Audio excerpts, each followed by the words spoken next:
What is going on, gamers? Okay, that's an intro that's new. All of these clips are taken from Division 1, and for those of you who watch our Pro Club series, have no fear. This isn't a spoiler. I think. If you've clicked this video to improve on Pro Clubs, you've done the right thing. Subscribe to the channel to check out all the latest links and everything in the description and the top right hand corner of this video. All you got to do is click them and you can find player builds and tips and everything you need on FIFA 20 Pro Clubs. Let's get into this tips video. Special mention to OneFootball, their link at the top of the description. Download their app now to follow the beautiful game. Transfer links, latest news, videos, goals, everything is there at the click of a button. What are you waiting for? Android or iOS, totally free. Get it now. So these clips are all taken from Division 1. Yes, the mighty Division 1, the pinnacle for gamers around the globe. Yeah, I mean, it's the highest division, obviously, and it is pretty easy to win. You just need to get your head around a few simple ideas that I'm going to try and get through to you in this video. In Division 1, you need 8 wins out of 10. I mean, it's a lot of wins to get against a lot of decent teams. If you lose more than twice, you're done out here. You can't win the title. So you need to be playing pretty decent pro clubs, and I'm going to try and explain the meta to you for how to win a title on not just Division 1 but any league. If you've seen a couple of our goals, I would recommend going in and trying to win it with 4 players. Have an any, have 2 attackers and a cam or a CDM.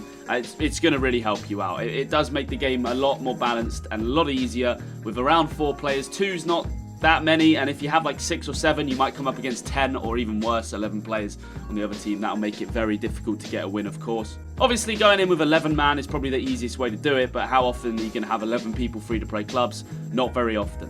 At the start of every game, I want you guys to switch to defensive. That seems to work for us, and in this formation, we do play a 4-1-2-1-2. So let's get into these clips. Most of them are just goals and phases of play in Division 1. I'm going to try and commentate over them to give you guys some idea of how we play football. Now, starting off there with the sweat, guys, you always want to be sweating it.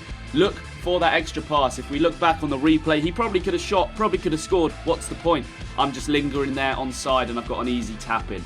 Make sure you're always looking for that extra pass on pro clubs. Again here, he does a ball roll, could have shot, finds me, and then a nice little low driven shot. Another good tip for you new players who don't really use it. L1, R1, circle.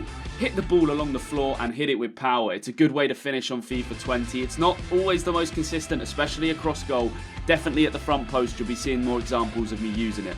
Here, guys, another massive tip for you. You see how my guy's taking these touches, these big touches and sprinting through? That's because I'm spamming the R2, the sprint button on the PlayStation. If you spam down R2 whilst you're running, it takes that big touch forwards. Really, really effective tip for running in behind. Whenever I've got space to run into, I'm using that. Be careful though, because you will take an awful touch. So here again, the cam just taking his time on the ball. You'll see that ball roll is there for a reason, and that is an R1 square cross. A really good run at the back post from Mr. Ethan Payne. And all you got to do there is hold up possession, and instead of putting the ball in the air, R1 and square. It's so much more effective because heading, guys, heading on this game is so inconsistent. There's no point in risking a header. So here we win the ball back again, and I just maintain the possession, not looking to force anything, switch the play over, get into the box myself, and I actually don't score this one. The ball comes back to me here, I smash it off the post, the attack's not over, and like I said with L1, R1 circle, you see exactly what I mean here, touch it back, and that is a really good meta to get used to. That finesse, I think it's called a low finesse shot driven, I don't know. It's R1, L1 and circle, and it's just really, really effective at beating both pro goalkeepers and CPU goalkeepers. So obviously when you're playing pro clubs in the higher divisions, I would recommend going in with 4 players like we have. It gives you a good balance between sometimes matching up against 2, 3 players, but very rarely matching 6 or above. Obviously, you can do your best with the filters. I'm sure you know how to do that in the pre-game lobby so that you don't match too many players. But if you do come into Division 1 with 7, 6 of you, it's highly likely that you're going to be playing against 11 players. And that's really not something you want. You don't want to be playing against double the amount of players that you've got, because it just makes it so much more difficult to get the win. That ball roll there, we do that a little bit later on, so I'll come back to telling you guys exactly when to time that skill. Very effective at beating CPU goalkeepers, that. So here's some lovely dribbling, which doesn't actually always work out, and again, he obviously does an R1 square there, driven across, and Ethan doesn't get on the end of it, but it's a good ball. And sometimes, guys... Red-timed header! A red...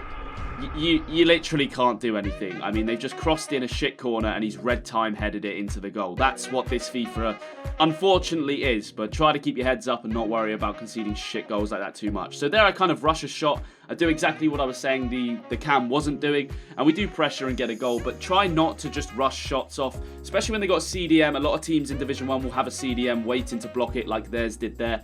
We do get a little bit fortunate because for some reason he decides to pass it back to his keeper and we press him. But try to take your time and not force too many shots off that aren't open nets, really. You always want to be playing for the sweat. That's the easiest way to score goals on this game. Again, a nice ball roll and then just drilling that ball into across the face of the goal there. Nice little skill goal. So here is a clip where I just should have passed. You see this? There's two things I should have done there. One, I could have low driven it. So take the ball down, low driven it to the front post. And two, the sweat was onto Ethan. Try not to do that. Everybody's going to make mistakes, even geniuses like me. But yeah, no, I mean, you got to make sure you don't do it. So here's that ball roll. It is really easy to time that, guys. If you just watch that clip back a couple of times, all you do is the step before the goalkeeper's on your feet, just a ball roll, and then a finesse straight away. You always want to finesse it after doing the ball roll. In my experience, even though that one sort of like snailed its way in, I don't really know why. Just try that skill when you're running in a one-on-one against the CPU and they're bringing the keeper out. It makes a big difference. So obviously here's some nice passing football. You want to be building up a connection with your teammates, passing the ball quick. It's going to end up becoming second nature to you guys once you do it for long enough. These quick first time passes always lead to chances, and it makes it impossible for one any controlling like 4 players at the back to make any sort of marking or tackling possible. Here again, just take your time and low driven into that far right hand corner. You can see I really do like that shot, especially against the CPU goalkeeper. It is beautiful. So far we've covered putting the game into defensive, like we do that all the time. And 4-1-2-1-2 is a good formation. 4-2-3-1's okay. 5 at the back you can use as well. Sometimes we use that when we get frustrated with the game, but I do like a 4-1-2-1-2 personally. And just try to be patient, you know, try to be patient. Again there, the pass comes into me. I see Ethan doing that third man run, and he actually hits it first time, and that is a clean strike to put us ahead in that game. So another ball roll down the line here. This is something I wanted to talk to you guys about. Playing in the channels is very effective in low-man pro clubs. So low-man pro clubs being 3 or 4 players on each team. If you can run down the channel with a high-rated 5'6" striker with 92 acceleration, you're going to always get there, like I did in that clip. And then when you're in that position, you should always have your other striker, whatever side it's on, coming over more towards the middle and ready to receive a first-time triangle pass like we did there. I mean, that clip, just a little bit of fun. We've absolutely torn that team apart. And somehow we score a header, even though this game basically doesn't allow you to do any. Nice little goal there. Who knew Ethan could head a ball like that? Not me. So we win the ball back here. Again, I'm running down the channel. Just easy. They bring the keeper. I mean, I don't even know why they've brought the keeper out there. But that clip is important. The reason it's important, guys, is you need to be using your CPUs. If you're in Division 1, your CPUs, your Schultzes, your Doritas, your Generos, Letalek, all of these fucking heroes, guys, they are like level 87. Like, they are good players nowadays. So if you've got a level 87 5-star weak foot, 5-star skill CPU player, don't be afraid to shoot with them. Don't be afraid to try and take somebody on. They are actually fairly decent on FIFA 20. Weirdly enough, they decided to upgrade them. So it's worth playing with them when you have the chance. A lot of players will only try to rush possession to their pros. We see it a lot, and whenever we see a team do that, we know it's going to be an easy win. Like, you know, when they sort of see their pro running in, all they do is smash it over the top. You don't want to be one of those teams, guys. And you don't want to be Ethan right there. I have no idea why he's doing skill moves like that. You got to be making sure that you see those passes through on goal. So again, we come out wide, play the ball inside, and then a nice low driven at the front post. I mean, that basically goes down the middle. That was a low driven, bit of a weird shot, but hitting it at the front post with that low driven technique is very effective on pro clubs to score goals.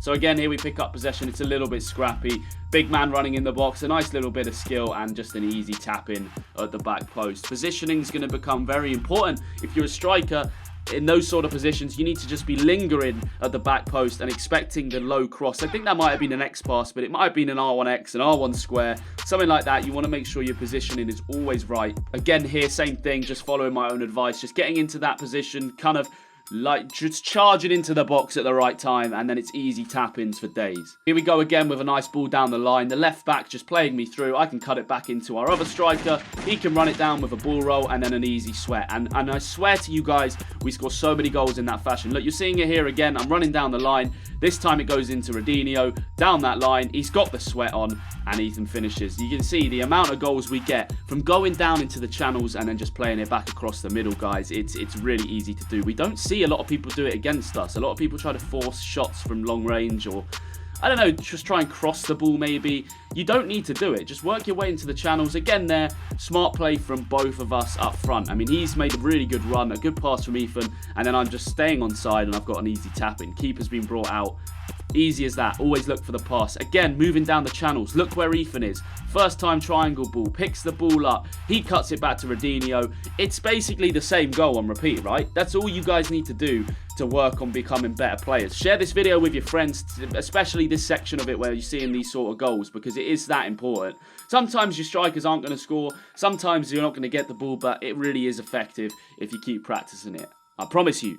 I've said this before in videos as well. If you're getting spanked by a team, have a look at it. Obviously, sometimes this game is absolute trash, and it isn't your fault when you lose. But have a look at what they're doing. I mean, like in games like this where we're scoring the same goal like 4 times, I have no doubt that their team's sat there going, oh, this is bullshit. Oh, they're getting so lucky. Oh, we're doing the same thing.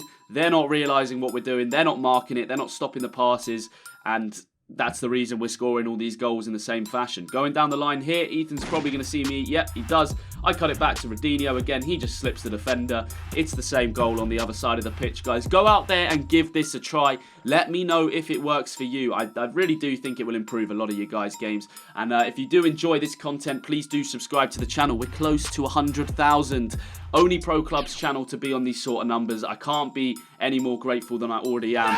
But I will say, guys, the support recently has been nuts, especially on our big old Race to Division 1 Hippo Shaggers series. If you don't know, you're missing out. Check that link in the top right-hand corner. Follow our journey to the top of the Pro Clubs ladder, and please do leave a like on this video if you enjoy. I hope these tips have helped. Send them out to your mates because they're probably crap at the game and need them, and make sure you have a fantastic weekend, and I will see you guys back on Monday 4 PM for the Division 1 title deciding episode.